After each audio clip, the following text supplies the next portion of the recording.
Welcome, guys, to another episode of Consciously Curious, where we break down successful people that are thriving in their passion.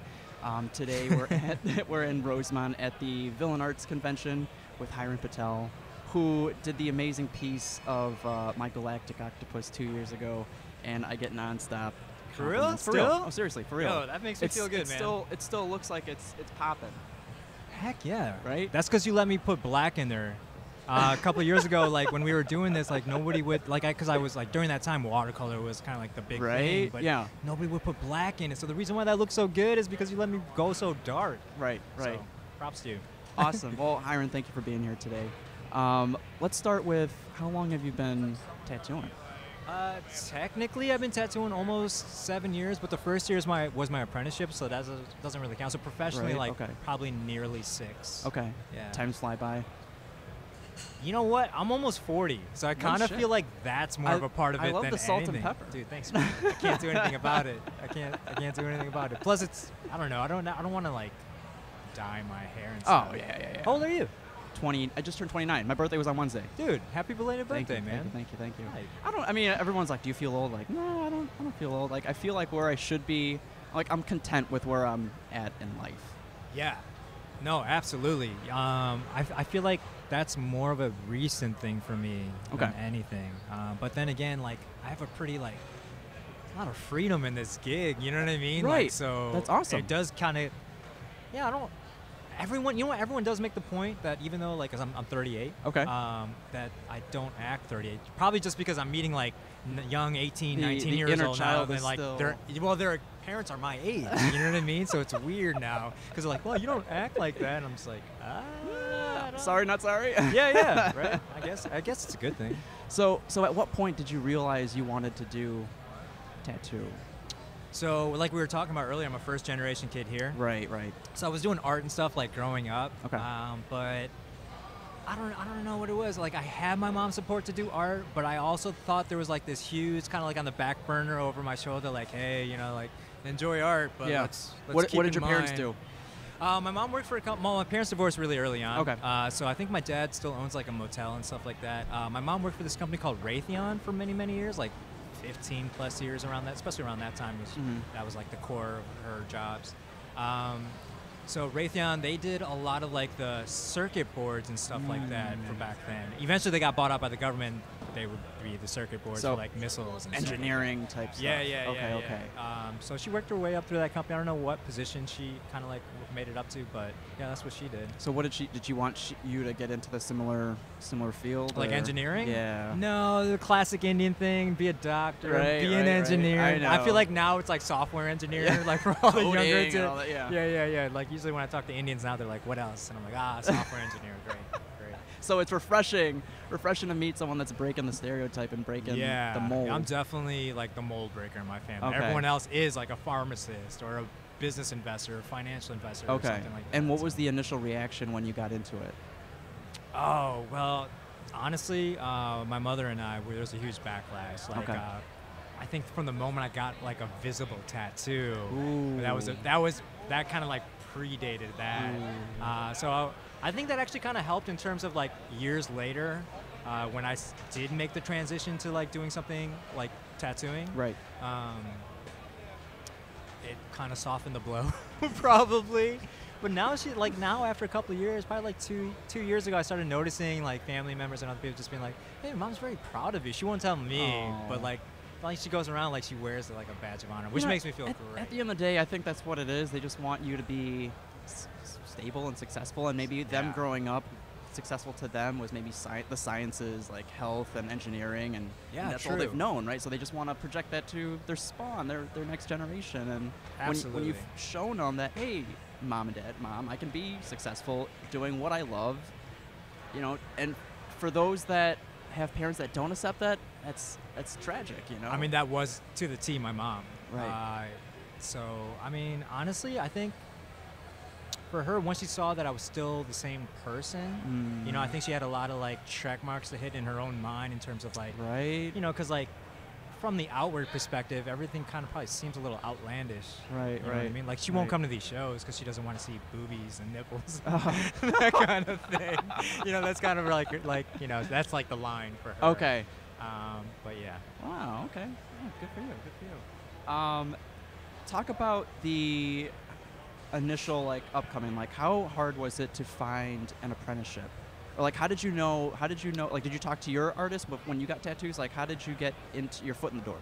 I was getting tattooed like 7 years ago, and I was actually living in Grand Rapids, Michigan then. Okay. And the thing for me was like more of I'd been running a wine bar at that point. I was managing a wine bar, and so I was doing pretty well for myself.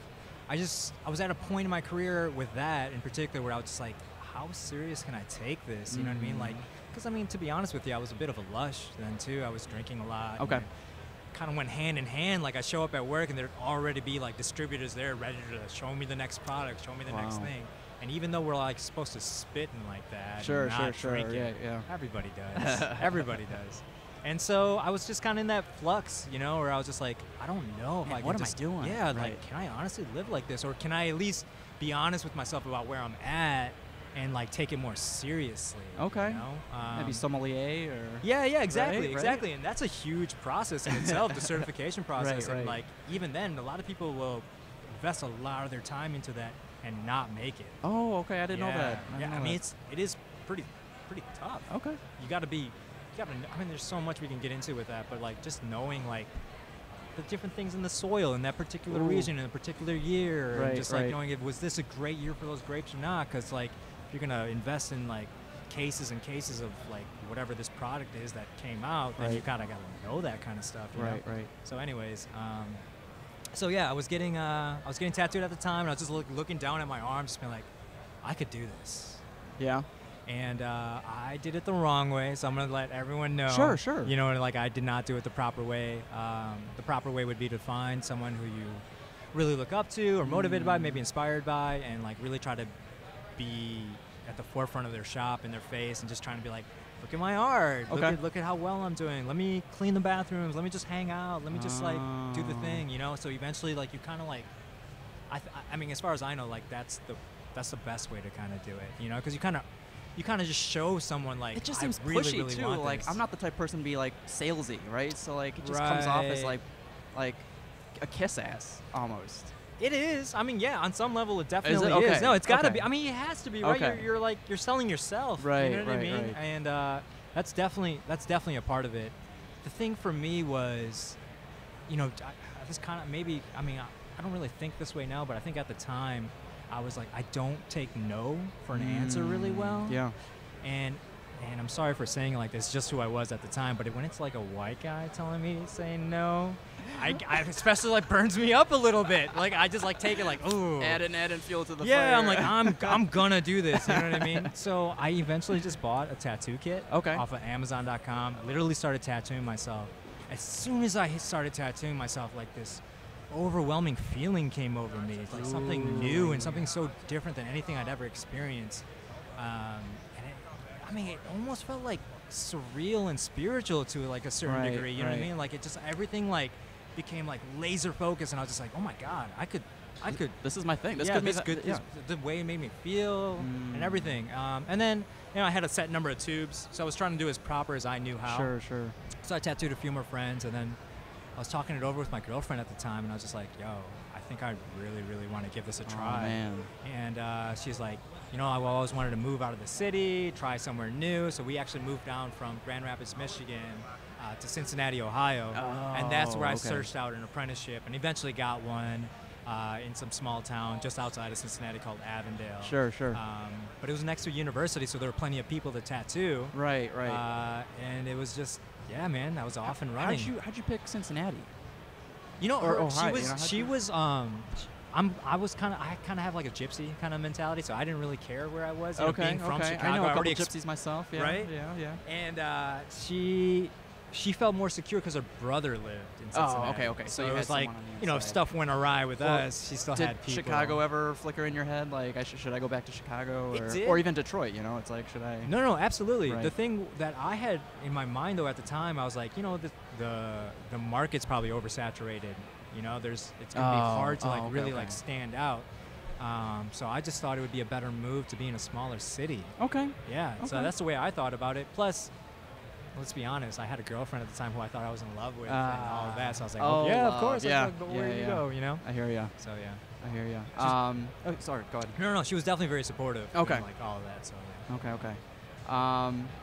So did you run, I've never seen your legs, but did you run out of, like, leg space to practice on, and then you eventually had friends? Did you run out of friends to practice on? Like, so my apprenticeship wasn't the best, and it felt more like a tattoo school.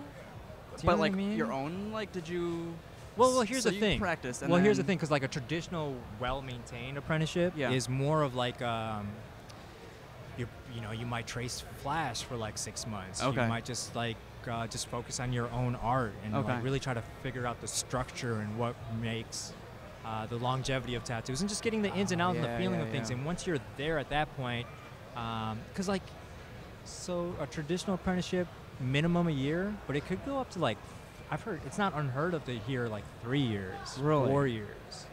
You know, sometimes like in some of those larger ones, like you could go 2 years without even touching a machine. And you're just anybody. soaking it all in. Soaking it all in, earning that right, quote unquote, you know? Yeah, that's just kind of the way it goes. My apprenticeship wasn't like that, though. Like, it was like 1 month, boom, next month, boom, you know? Like, so within, I would say by the second or third month, I was tattooing. But this is because you've been kind of practicing on yourself and your friends? I definitely practice on myself a lot. I definitely put my legs through, like, the trial and error of, like, how far can I push it when I mess up? So don't do this with someone else. Okay. You know? And that's what I kind of did with my own body. What did you do to prove to, what do you call like your preceptor, or like what do you call the artist that you're studying under? Like the mentor. My mentor. Yeah. So what did you do to prove to your mentor that you only needed he only needed a month to supervise you or to teach you before you can start tattooing on your own? Like what did he see, or what did you do? You know, I think for my mentor, I think he more or less there were a few of us in the apprenticeship, because like I said, it was more of like a tattoo school thing, which I didn't know actually. Excuse me. That at the time it was going to be like that. Okay. And so there was only, by even just a couple months in, there was only like a couple of us left that were really like into it. And maybe that was his purpose of maybe going that route of having a few of us. Sure. I don't really weed know. them out, maybe. Yeah, exactly. And then as far as like how it went from there, he literally pulled me aside like 3 months later and just, you know, kind of like hyped me up a little bit. It's like, man, really, like, there's not much I can show you. You kind of just like okay, you know it. You're kind of like doing your thing. You know what I mean? Right. And he kind of let me loose, and just at that point, he just kind of like let me tattoo and get clients and do it. Yeah. Great. So I didn't really learn a lot from him, to be honest. Oh no. With you. Yeah. It was more of a trial and error thing for me. Well, maybe, and he saw that too. He's like, you know what? There's not much I can show. Why don't you just start doing it? Yeah. You know? And I stuck it out for a year because I didn't want to go somewhere else and make that transition without having that under my belt. Just to I start felt all like, over. oh my God, everyone will probably think like I don't really care. Oh really, yeah. You know, I'm you're not right. serious about this. You know, so I just made that investment, made that commitment, and just wrote it out. So a typical apprenticeship, is it a paid gig or an unpaid gig? Sometimes it can be. Really? Sometimes it can be really expensive. What do you mean? Like you paid to be an apprentice? Mine wasn't. Mine was not. No, mine was free. You know, so and I feel like a majority of them though, you know, like a lot of. See, I feel like if everyone had it their way, your mentor would probably be someone who's well established, really respected in the tattoo community. But those people, there's hundreds of people behind you who are trying to get that spot. Right. You know what I mean? So it's like, how do you separate yourself? How do you, a lot of times it's just like luck of the draw. You know, family, friends, that kind of thing. You just kind of find your way in. In the meantime, you're just preparing yourself for the right moment, right? Yeah. So it's just timing and prep work. Yeah. It's kind of tough though, because I've kind of even noticed myself, like in these last 5-6 years, like, the market's kind of saturated. There's so many talented people now. I can't even imagine how much more difficult it is now to get a really quality apprenticeship. Okay. Yeah. Okay. Yeah, because like at the same time, those people that I'm talking about, these artists, are looking at everything being like, there's so many of us. Right. You know, what's the point of me, taking on people to like make more of us? Right. So but there's always bodies to get tattooed. Absolutely. And plus, if someone's like super dedicated, super focused, and amazing like talent and all that, and you can see their work ethic, and of course you would take them on. Right. I am in the boat where I feel like I'm still going to wait like probably 3-4 more years. You're not ready to be the mentor? No way. I feel like there's so much more I gotta learn. Really? So much more I have to do and give back to the community before I could even like be serious about it. What do you mean by giving back to the community? You know, I kind of have like, that's one thing I kind of feel like I learned from the people that I was around during my apprenticeship is like to like give more than you take. Right. You know, like right. it's just a beautiful life thing. mantra. Yeah. Well. Yeah. Right. No. Absolutely. Right. Definitely applies. You know, across the board. But yeah, I kind of feel like my lifestyle is so great, and it's so like I have so much freedom to do whatever I want, and I don't want to take that for granted. So I try to find and think of ways to like, I don't know, like go do an art class at a school, or like, you know, just go out in the community and like help out some way, or you know what I mean? Just to remind myself like of what I have, you know, and not take it for granted. It's just good to be, because like, okay, like in this convention, like Saturday, halfway through Saturday, I'm gonna be like, why am I doing this to myself? And like, I don't really need all this money and da da da da da. But it's like, but at the same time, it's like, once that kind of dies down, you get home and you're like, man, was it worth it to go through all that? And how do I feel? And you know, I never want it to feel. You know what it is? I don't want it to ever feel gimmicky. You know, I don't ever want it to feel like it's hard to stay in that mode. Do it just to do it. You want to be authentic about it. You want to be authentic about it. Yeah. Also, I notice in my artwork when my ego flares up. If my ego flares up, I notice it in my work. So yeah. Well, so how so? Like this would look better for the gram, but it's not necessarily like longevity of the tattoo, or like what did you mean by? A little of both. That? A little of both. You know, like if we bring the Pinterest term up, you know, a lot of tattooers will say that's a classic, like, oh, another Pinterest tattoo. Really? So it's hard to fight that sometimes too. Like, are you talking about like the like let's say the infinity tattoo, or like yeah, like okay, so like let's use that for an example. Sure. So I don't care if I still have to do an infinity symbol, but how can I do it now, having done 100 at least? How can I do it now that seems fresh, but you're still meeting the client's needs? Because sometimes the person wants what they want. They want what they want, yeah. Yeah. And honestly, for me, myself as an artist, it definitely helps a lot getting to know the person as fast as possible, you know, or the feeling of why they want it. Right. Because if they're, not that any tattoo has to have a meaning per se, but when it does, for me personally, it just really kind of locks me into the moment. Sure. And then I feel like whatever I doodle on paper, it just feels so much more organic and real. Okay. Yeah. Okay. Dang. So, what's the current trend in tattoos? Current trend? Yeah. What are people asking for these days? Probably like a lot of, 90s kind of stuff is kind of coming going back in the hard. Throwbacks. You can even see in like the fashion. You know what I mean? A lot of kids are like wearing like that kind of clothes. The hipster vibes. Yeah. So the tattoos are kind of like that too a little bit. You're seeing like more barbed wire, more like little tribal designs are coming back. You know, like that cliche kind of, not cliche, but like those. I mean, some tattooers will know this, like Cherry Creek Flash type stuff. Yeah. But also another trend is, I think if you just focus on the word fashion, I feel like that minimalistic micro tattoos, black work, illustrative kind of style, mini. Yeah. That's huge. Yeah. Is there any significance between blacking out arms? Significance? Yeah, just like big chunks of black, like blackout, like what is... For me, I mean, I guess like that's a broad question. Oh, okay. I feel no, because I feel like if someone, like if I'm an artist who does that kind of stuff and specialize in it, it's just like a canvas, I would imagine. Okay. That's like, it just gives you a different weight and feel. Like someone who's like white, and then has like a blacked out arm. That's really bold, and very kind of. But they want that feeling, I think. But some people don't. Also, they'll also black out their arm and then do like white mandalas and sacred geometry over the top of it. Right. So it's more of like the specific aesthetic and what you're trying to go for. Yeah, I get it.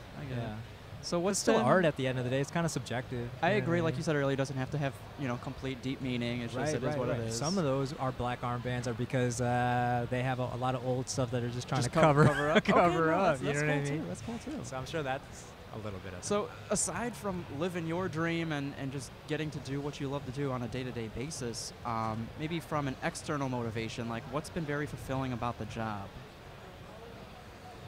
Oh man, you know what?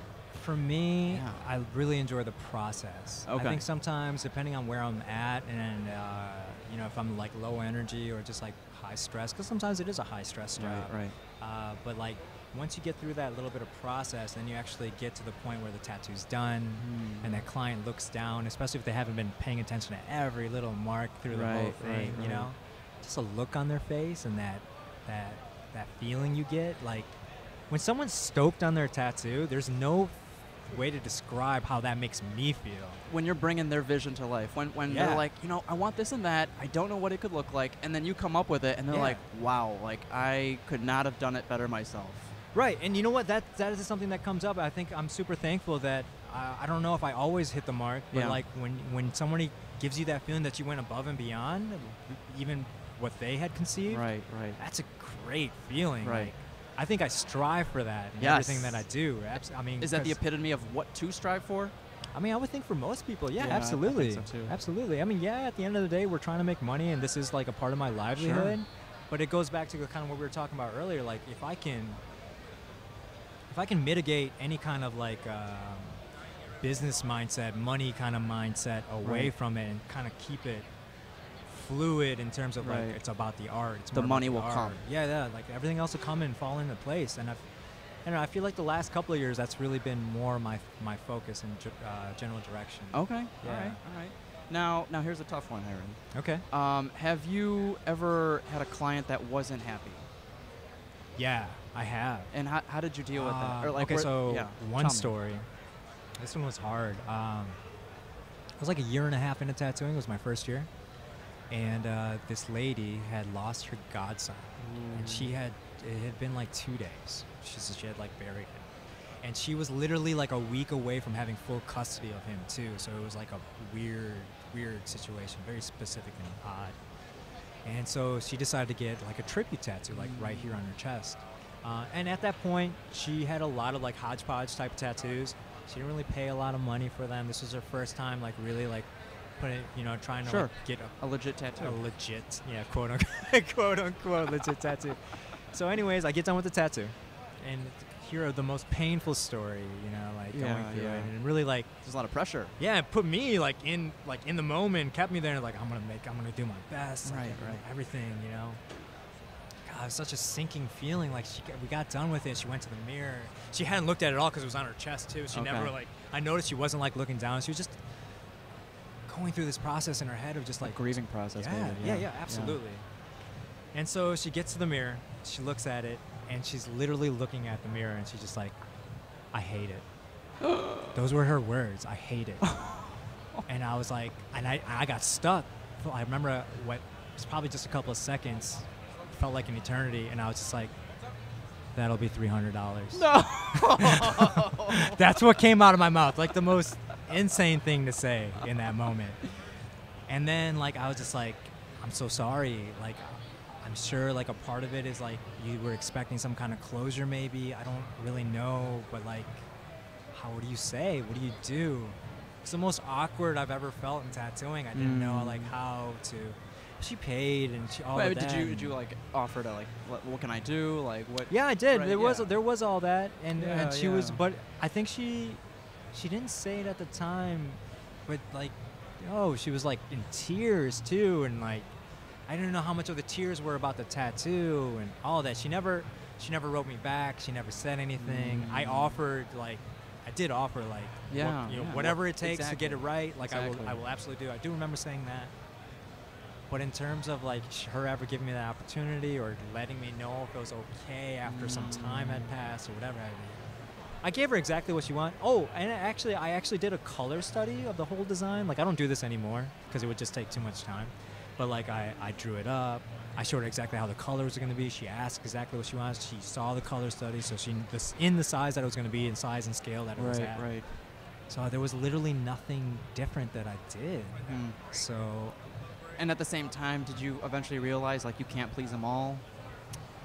Yeah, and also I think throughout the years I've also realized like, there's a lot of things going on at the same time while you're tattooing someone. Like if let's say I was tattooing you and a sibling and you guys got matching tattoos, but you've been smoking your whole life and doing drugs and but your sibling hasn't. chances are your sibling's going to get the better tattoo just because his skin, which is an organ, is probably just better. Oh, wow. Right? And they're not taking that into account. I mean, why would you think of like No, all they those don't. little minute details and everything, you know what I mean? So it's hard. It's also hard to like, And then they're going to get offended the minute you say, like, well, you've been smoking, buddy. oh, yeah. And I mean, I'm definitely not trying to alleviate any responsibility that I have to like have the technical skill to do it. But even with like older people too, like you know, let's say 60 and 70 in that range, you know, like sometimes, like I just had this lady the other day, she works for this, I forgot the name of the company, but she's a costume director for the local theater in Cincinnati. Oh, okay. 0 tattoos. She came in, she's like 63, 64, and she wanted on her palm skin a phoenix head, starting here, full color, micro tattoo. So the head would be like the size of my pinky nail, going up, coming from her palm skin onto her regular skin, which is different, right? Oh, okay. And then coming up and like hanging out here. Right. And the reason why she wanted it is because her own costume company burnt down. And this was like her thing. Rise like, from years like later, the ashes. yeah, rise from the I ashes. got you. He was like, and I want it right here because I want to be like, it's my sense of closure from that moment. This is like the thing to move forward because my life's been great since then, and all of that. She wanted this to be the symbol for it. Right. And I had to be the one that burst her bubble, being like, well, one, like you're a little bit older, and like your skin's not like the elasticity's not really there. Like, I mean, I can do the best job possible, but I know you're going to see the degradation of the tattoo a lot quicker than you see on someone younger. And on top of that, when you get a tattoo on your palms, like hands and feet, like we're always stretching and moving these things, you know? And your palm side skin is different from the other side, drastically different. Right. If I do something that's detailed, overtly detailed on your palm, you'll notice right away that it just falls apart, or might even all just be gone. Like you guys can like maybe tell in the video, like all like on this little skull dagger that I have on my finger, like this far right side is gone. Yeah. You know, and that's just the way our body works. Yeah. Just kind of happens. That and like washing your hands, you know. Yeah. So she was pretty bummed about that. No. I mean, but bummed initially, but like, did she respect the honesty eventually? Oh, yeah. She definitely respected the honesty. Luckily, but see, here's the thing about that. There's a catch with that. Suppose I'm a talented artist, but I need the money. Oh, no. Right? That definitely happens. That's a part of it. You know, like, I mean, I can honestly say 100% that so, I'm a point in my I'm at a point in my career where I don't really have to do that. You know what I mean? Right. But there was a point where you were just like yes to everything. Oh, yes to everything. But also that was a young tattoo. I didn't really know when to say no, or how to say no. I think as an artist too, as a like being like creative people, you know, some people. I think a lot of artists that I meet have like a certain level of anxiety, and you know, so saying no is a process for them too. Yeah. So it's like a lot of layers there. Right. You know, someone could not be saying no for their own personal reasons, but it has nothing to do with the technical aspect of tattooing. Even though they know probably somewhere they should, who they are as people also can stop you. I get it. Walk me through the process from the moment someone reaches out to you via the DMs or via email, or like, Hiren, I want this piece. What do you think? Can you draw it up? And it's very subjective depending on the artist, but like, at what point do you say like, hey, I need a down payment, or like, before you start drawing and spend time on a drawing? It probably depends on the size of the piece and all that. Yeah. Well, I can only speak for myself in my process. Sure. I'm definitely like the deposit type. Okay. Like, I get a deposit and then I design it, but I'm at the point now where I don't even show people the design before the day of. I think what ends up happening is a lot of micromanaging. So let's say like if it's something small and not arbitrary, but like something small, and that only takes me a half an hour to draw, right? But then I send you the design, you pick it apart, you like this, you don't like that. I spend another hour doing it. Gotcha.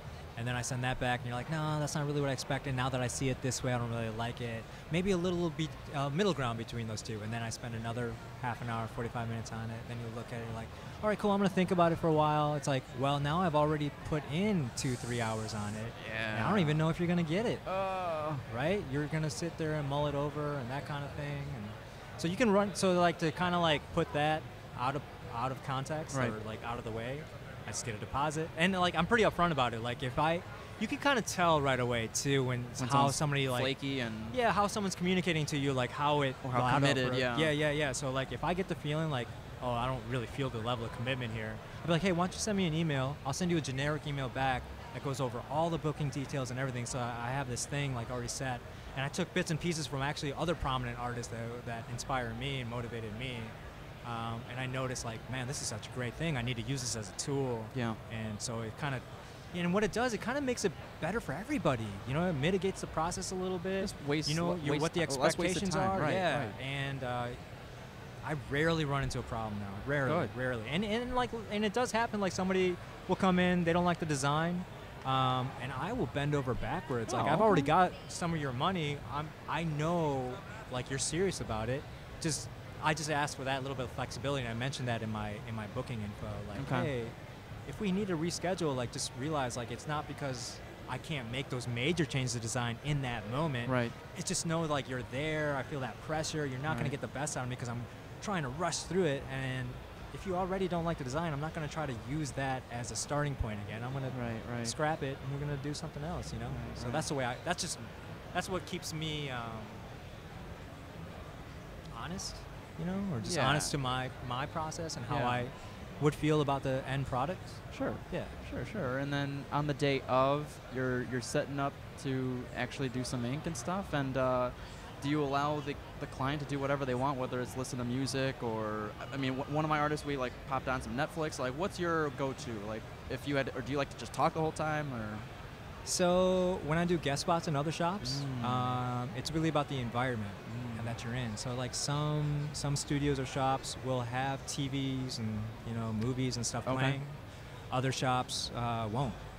Some shops will be more like quiet. Maybe some just like instrumental type music going on. It kind of sets the tone. Yeah, you're very flexible. Yeah. That's good. So like I try to be more flexible to the place that I'm at because I'm a traveling artist. So like that was my next question. Yeah. Then, it's like, what's it like being traveling? I mean, the best thing ever. It already is such a small community, and now you just have like a. I mean, does it still feel small now that you're kind of like traveling? No, it feels limitless. Oh, it's amazing. Feels limitless. Like it just feels. It feels the way someone should feel when they work.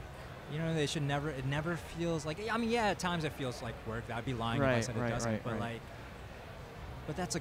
I mean. Yo, literally the best lifestyle ever. Bigger than yourself. Yeah, absolutely. And it's not such a small community. You know what I mean? I kind of feel like it's a very big community now. You know, I feel like I guess I meant tight knit. Oh yeah, right. No, It's very absolutely. Okay. Like it's crazy how like we'll have like strangers. They'll see like I'm having an issue with something. Yeah. I can't ever think of a time where somebody just like. Let me just kind of like suffer. You know what I mean? Good. I do see people picking each other up all the time. Oh, that's amazing. It's a beautiful thing. That's amazing. So why did you make the decision to guest spot instead of just be in a standard spot in one location? For me, it's more of you get paid to travel in a way, or I definitely get paid to travel, but I get stuck when I'm in one place. You said earlier you were a gypsy. Yeah, kind of that gypsy mentality. Like I think for a long time when I was traveling, I expected I'd find a larger understanding of myself by putting myself out there like that. So I think a big part of it for me a couple years ago was that. And then I realized I'm quite content with who I am. So, but now I've made all these friends, you know, and I have like these other communities that I like enjoy being a part of. Yeah. So it's probably a little bit of both. Dang, okay. Yeah. Okay. Well, what about on your, like, it probably makes it hard on your personal life to have like relationships or even, like I have 2 dogs, right? So it's hard for me to take a vacation and go anywhere for more than a weekend because it's very expensive to put them up. So I have a 120-pound Great Pyrenees. Oh my God. And she's like literally the love of my life. She's the best thing that's ever happened to me. Her name's Devi, it means goddess in Hindi. And I take her with me everywhere. Okay. Yeah, I literally bend over backwards to make that happen. Right. It's very rare. It's like when I go on like I just recently went on a spiritual retreat, and I had to find someone to take care of her. But luckily, another tattooer, part of the community. Okay. There you go. My friend was like, "Yo, I got you. Dang. Like, I will watch her, no problem." Dang. You know, so there's that too. Dang. Okay. Yeah. Any big goals for 2019? I don't think, no. I'm so much more, like I used to do that. Not anymore. I'm more like, you kind of catching me in a flux though too. Okay. You know, I feel like 6 months ago, had we done this, I probably would have had a whole different set of answers. Really? Yeah, absolutely. I think, I don't know if this is a part of what this podcast is about, but like, kind of like turn inward more. This is a good thing. Yeah, it's a great thing. Yeah, it's something. Earlier I said it was like my birthday was yesterday or two days ago. Yeah. And I put up a post about how I have all the things I've wanted. I just bought a car. I have 2 dogs. I'm in Chicago, and I'm for work. I'm doing what I love. I'm a paramedic. I teach. I love all that. And yet on the inside, I still feel empty. Right. So when you say, like, I don't know if you learned this from the spiritual retreat, but like there's just something that you gotta realize that like there's just all that stuff doesn't really matter, and like you have to be content with who you are on the inside in order to just be happy, right? Like no one outside of you can really keep that happiness forever. Like only you can sustain Absolutely. Recently, one of the things I heard from my guru, actually Sadhguru, is that the highest form of slavery is when other people dictate your emotions. Right. You know what I mean? Right. And it sucks when people around you are going through that. Yeah. When you've reached that level of realization. Yeah, it's a new one on me. So it's definitely something like, that I'm still struggle. I have my moments. But yeah, it's also very freeing once you can objectify that and like remind yourself throughout the day. It's very stoic. Yeah. But in terms of big goals that we were talking about, it's kind of put that to the side a little bit and just realizing like if I'm just so involved with my life now, not necessarily being in the moment, but just so involved with life that everything else would just kind of open up, and I don't need to dictate it anymore. Right. Right. Yeah. You don't have to just feel like a puppeteer. You're just like letting it happen. Yeah, and that's more of an experiment to me. Like I don't know where that's gonna go. And it's okay to not know. Yeah, maybe we can a year from now look back and be like do this again and be like, what's happening? But it's not like you're Netflix and chilling every night. You're still working and grinding. But so we'll see. Okay. That's another funny thing. Like now, I don't really do that. I'm not really watching I'm not investing my time in those type of things anymore. Because you're doing what you love, and it doesn't feel like work. Yeah, it's so weird. Right. Yeah, it's changing on a fundamental level that I never really expected of myself. These were like huge shortcomings of mine, I'm sure for a lot of people, but like, man, what a beautiful thing if we could all do that. to find what you love and monetize it and live off of it. Yeah, or even if it is something that's, because there's a lot of gigs out there that have to be done by people, you know what I mean? But just to, I feel like other countries are very good about this, and we're kind of behind. We're lagging a little bit. Have you heard of the 2020 candidate Andrew Yang? No. He's all in favor of the freedom dividend, which he recoined universal basic income into the freedom dividend, and meaning everyone, all of us, will get $1,000, no questions asked, unless we're getting Medicare, Medicaid. So it'll add up to $1,000, and that is supplementary to our work. And he wants to change the way our economy works. Things like stay-at-home moms, they're not accounted for in our GDP, right? So why not? I mean, he's he's touring the country speaking about his platform, and he's like, my wife at home is working harder than I am, but her work isn't being accounted for. Right. So he wants to change the way the country works, and he's like, if Donald Trump, who never was an elected official, can do this, why can't I? And the reason why people voted for rolling my eyes on that. No, you're good. Right? The reason why people voted for Donald Trump is because they're scared and jobs are leaving. Absolutely. Not to immigrants, but to automation. Right? So Tesla is coming out with automated semi-trucks. Yeah. Truck drivers no longer needed. Retail no longer needed. Fast food people no longer needed. It's like, what are these people going to do? And it's hard. I don't, not to like politicize this or anything, but there is a lack of understanding. And we're putting up these walls where we can't even have like a discussion about it anymore without like attaching our emotions to everything. And it's on social media. It's just easy to click unfollow. Right? And all you're seeing in your feed is people that you agree with. Yep. It's so true, and it's our level of awareness and perception of things is just so jaded. By it, and like how many the trolls and all getting caught up in it, and like what it's doing to you. Like literally, I learned scientifically, like if you and I sat here and had a blood test now, sat here and just were really angry for 5 minutes, and then did another blood test, they could see a chemical change. I believe it. And how we're like actually poisoning ourselves. Right. And it's like, I wish you could just like spread that out there, like, and have that people be consciously aware of that, so that when they are triggered by things, when they are like, you know what I mean? Because like some people are pretty like heavy and like serious about not having their guns taken away, or this or that or whatever have you, and it's just like, it's not doing anything. We're just like creating this weird vortex of just like negativeness, and it's just like sad more than anything. So bringing it back to tattooing, how do you decide when it's time to go to another shop? Because 2 years ago you were at a different shop. Yeah.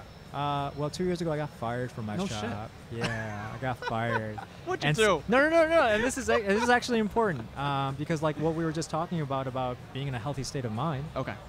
I was not. Okay. I was not 2 years ago. You know, like there was a lot of shortcomings of mine, in the way that I would be triggered, and how I would take someone's. You know, because all you can do is control yourself, and all these outside things, like you have to work with in some way, you know, and you haven't. I've always been the type to never, like, things have to be a certain way. Yeah.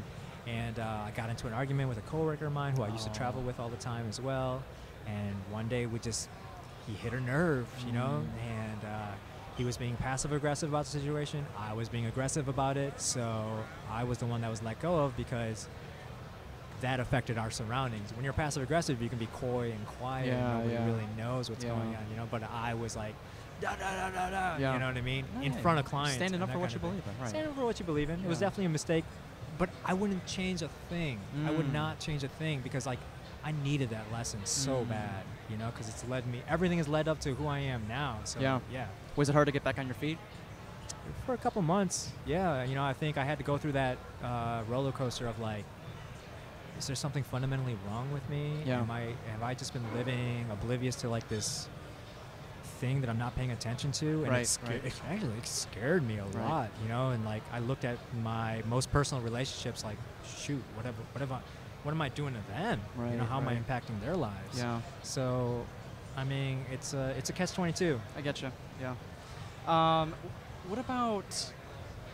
Let's talk about success for a bit, and how to be successful, and how to get exposure, and how to get your name out there. So being at conventions like this is definitely one way. How important is social media to you? You know, a lot of people complain about social media and what it's doing and the impact it has on our lives, but yeah, it is how you use it. It is absolutely how you use it. I am so thankful for Instagram. So thankful. Did you realize when it went down for 12 hours? Yeah, was that like last weekend or something? Last week? Yeah. Like nothing was getting posted on my stories and stuff. Like I had some, you know, I try to make it kind of fun, you know, like my stories and stuff. Follow me at Hiren Tattoos. Shameless plug. But like, I do notice that it does affect me. It's crazy though. It's also crazy how like the hashtags work and We're just connecting people around the world. Yeah. You know, when people are like, oh, I want some dot work, I'm going to hashtag dot work, and then they find all the artists that do dot work. Yeah. I mean, I always try to ask my clients, especially locally and on the roads, like, oh, how'd you hear me? Da da da da. But I'm always pleasantly surprised by word of mouth. Word of mouth is still like a huge thing. And maybe it's just our particular industry, because you're like, we have walking billboards everywhere. You know, so like when people stop you and look at your octopus, hopefully you're like, Hiren did it. For sure, yeah. You know what I mean? Yeah, all the time. Yeah. So like, that I feel like I would rather want that. It feels more organic, Yeah, it feels more organic, but also that's the way it was. You know what I mean? Yeah. I mean, who knows? Instagram could be shut down for other reasons. And then it goes back to that, Yeah, and what to do then? Right. I just like, you know, there's so many artists out there that have millions of followers, and it's a mix of good work versus they might, you know, post the occasional client that has a, you know, their hip or booty tattooed or whatever, like, you know, sex does sell and things like that. But I just can't fathom like the business when they rely so heavily on Instagram. I mean, I'm not gonna knock anyone who's doing their thing. No, I know. Do you know what I mean? Like, they're get still it where doing you good work, can, because like something I had mentioned earlier, I do kind of feel like the market's saturated right now. There's so many talented people, but sometimes I'm pleasantly surprised, or like surprised, not pleasantly, just surprised when I look when I find a young tattooer who's doing something really cool and unique, but they're not really getting the Exposure, presence. yeah. You know, because they're kind of overlooked. Maybe where they're at, they're not in a big city or something like that. Yeah. You know what I mean? So that's when I kind of feel like I wish that was more of a part of it. Right. But there's just so many. I know. When people are like, oh, I'm going to this artist in Wicker Park or whatever, and like, first of all, it's like you got to book months in advance. The rates, the fees are probably, the hourly rates are probably really high, and there are so many talented artists out there that are up and coming, you know. So it's like, don't just rely on the famous names that have made a name for themselves off maybe competitions or being on TV shows and whatnot, right? So that being said, what are your thoughts on like Ink Master and so things like that? A couple of them are my friends, so I don't want to say something too negative. No, yeah, you know that's what fine. I mean.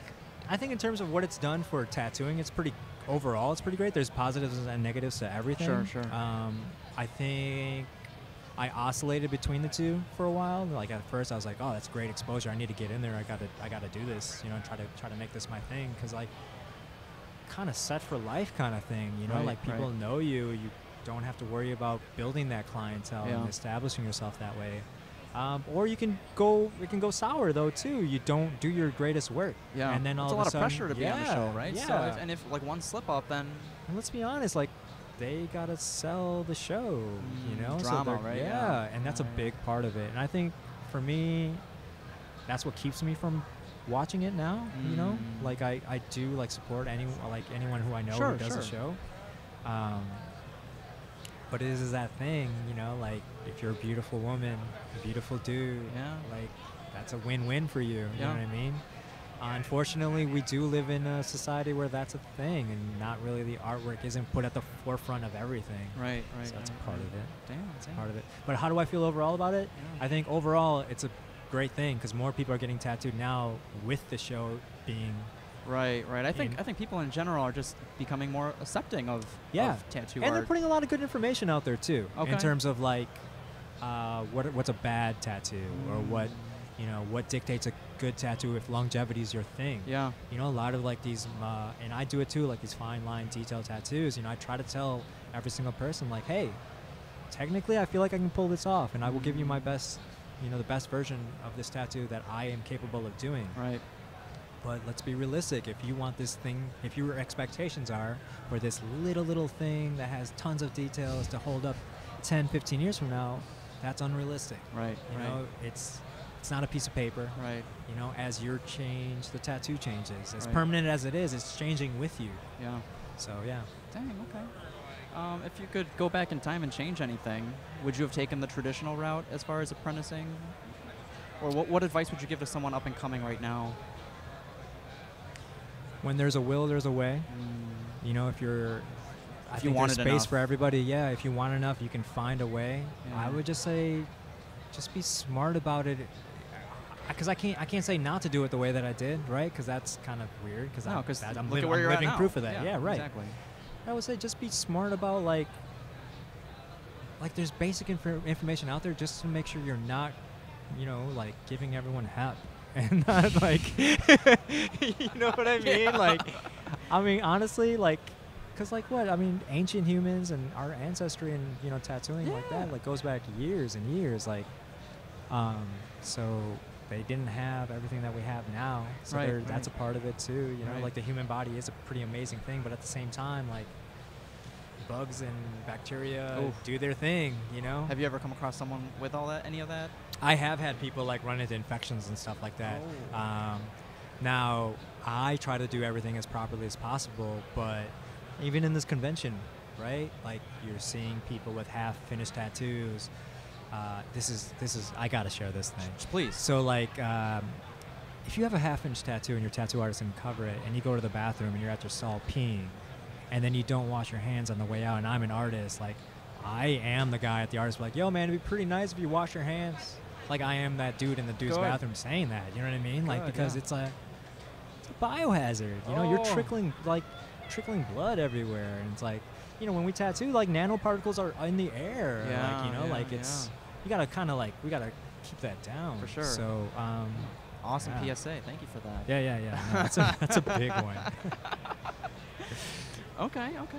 So and at this point in your career, on your profile page, you've stated that like I'll be in Chicago during this day and this day. Yeah. I'll be in back home in this day and this day. So like when you put that out there, do you have people actually reaching out to you like, yo, Hiren, I'm really looking for some work from you? Yeah. No, I do. It's wow. it's a good blessing, man. Yeah. I try to like keep it half and half now, because I'm always trying to expand a little bit no matter where I'm at. Right.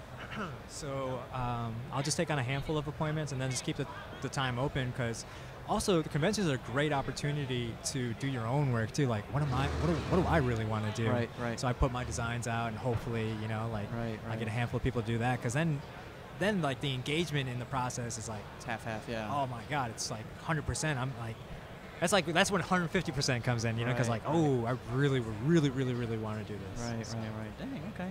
If you wanted to take your Instagram to the next level, or for any artists on Instagram, you can correct me if I'm wrong, but like, what if, man, I'm just so fascinated by any industry that shows me the behind the scenes. So if I was into becoming a pastry chef, I want to know the behind. I would love to see the behind the scenes. So like, what if you started documenting the behind the scenes process of an artist, or like the process of sketching things out? And like, do you think that's too much work, or like? No. And I think that's already out there. Oh, is it? Okay. Okay. Maybe I just don't follow enough artists. No, absolutely.